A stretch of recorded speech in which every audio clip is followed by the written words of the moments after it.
Krishna. Just say the name and so many images pop into your head, right? A playful child stealing butter, a divine lover, a brilliant philosopher on a battlefield, a powerful king. He's one of the most recognized and beloved figures on the entire planet. But, behind all the stories and all the devotion, there's this one fundamental question that has fascinated and frankly frustrated scholars for centuries. Was Krishna a real person who actually walked the earth, or is he a purely mythological figure? Let's dig in and find out. And this, right here, is the heart of the enigma. For hundreds of millions of people, Krishna is, without question, the supreme being, a god who came to earth. His life is a roadmap for spiritual guidance. But on the other hand, for a lot of historians and academics, the actual hard evidence for his existence is a minefield of debate. It really pits faith against the tough standards of historical proof.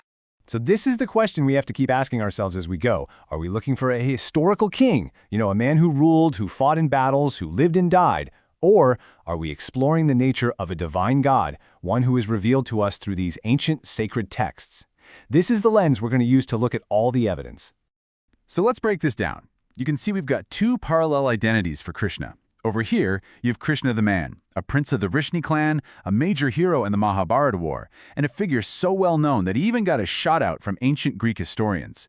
But then, over here, you have Krishna the god, the supreme being, an avatar of Vishnu, whose incredible story is told in sacred texts like the Bhagavad Purana.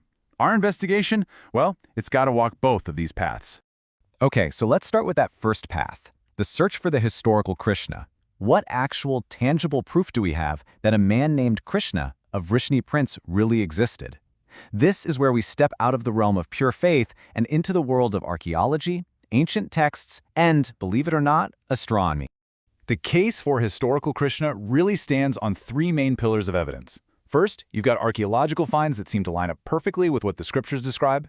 Second, we've got references to him in ancient writings that aren't the big religious epics. And third, and this is the really cool part, is the use of astronomical data to try and pinpoint the exact dates of his life. All right, let's talk about maybe the most mind-blowing piece of physical evidence out there, the discovery of a sunken city off the coast of Gujarat in India.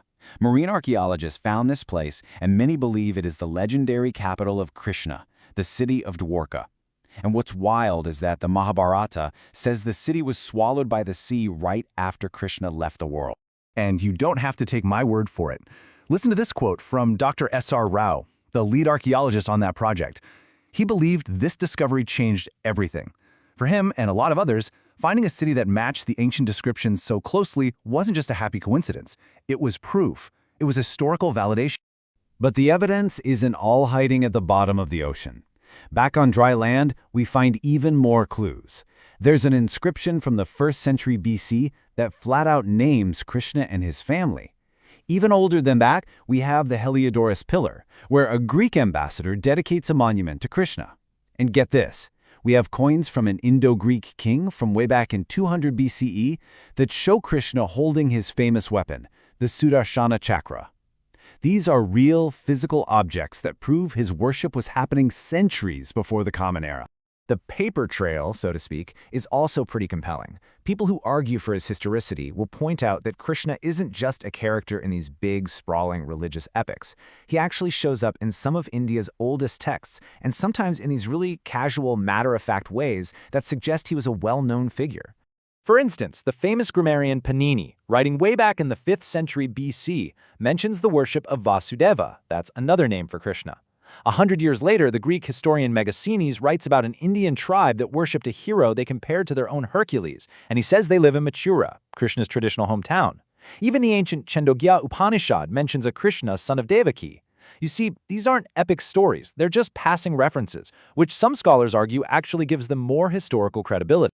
Now for a really unique approach. This one involves using the stars as a kind of cosmic calendar. The Mahabharata epic is packed with these incredibly detailed descriptions of planetary alignments, eclipses, and all sorts of celestial events that happen around the time of the Great War. And some researchers have decided to take those descriptions literally. So a physicist, Dr. Narahari Achar, used modern planetarium software, plugged in all those ancient astronomical observations, and basically hit rewind on the cosmos to see when everything would line up perfectly. And boom, the calculations pointed to an astonishingly specific date for the Mahabharata War, 3067 BC. Working backward from there, he dated Krishna's birth to 3112 BC. It's a fascinating method that tries to place Krishna on a concrete historical timeline. So we have archaeology, texts, and even astronomy all pointing toward a potential historical figure. But you know what? That is only half the story.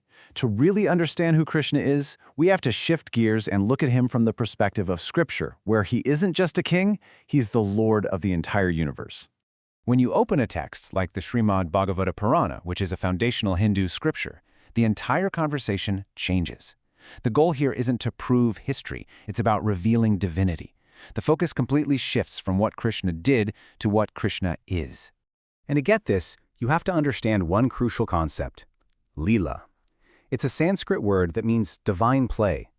The idea is that God's actions aren't bound by our human logic or worldly goals. It's all an expression of cosmic joy, like a performance or a creative dance designed to enchant and attract souls back to the divine.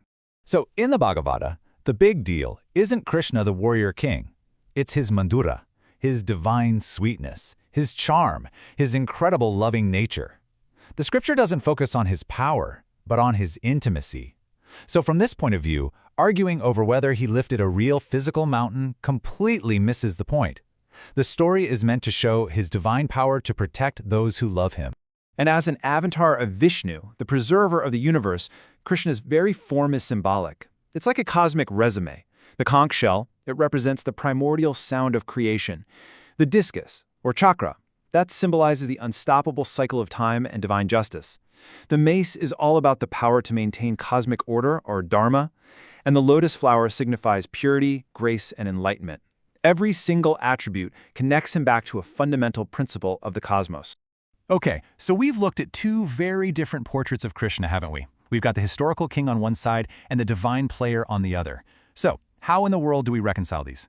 Can these two truths even exist at the same time, or does one have to cancel the other out? Let's see how we can try to bring these perspectives together. First off, we have to acknowledge the strong skeptical view. There are many highly respected scholars, like Nobel laureate Dr. Amartya Sen, who just flat out reject the historical claims. For them, the epics are incredible works of mythology, full of cultural and philosophical wisdom, but they are not history books. And from this perspective, searching for the real Krishna is just misunderstanding the whole point of these texts. And this slide really breaks down the two different approaches. The historical lens is all about empirical, verifiable proof. It's asking one simple question: did this actually happen? It treats scripture like a potential historical document that needs to be fact-checked. But the faith lens? It's on a totally different quest. It's looking for spiritual truth. It's not asking, did it happen, but what does it mean? It sees scripture as a divine revelation, where the value is in the message, not the literal history. Mahatma Gandhi offered this really fascinating middle ground. For him, whether Krishna physically existed or not was beside the point.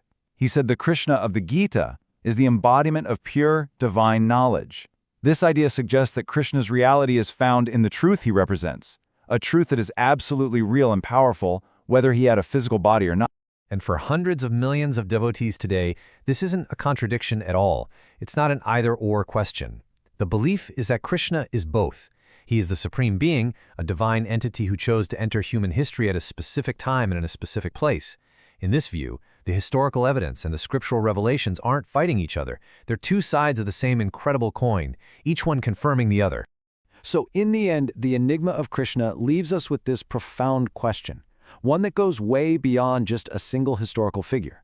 When we search for truth, what are we really looking for?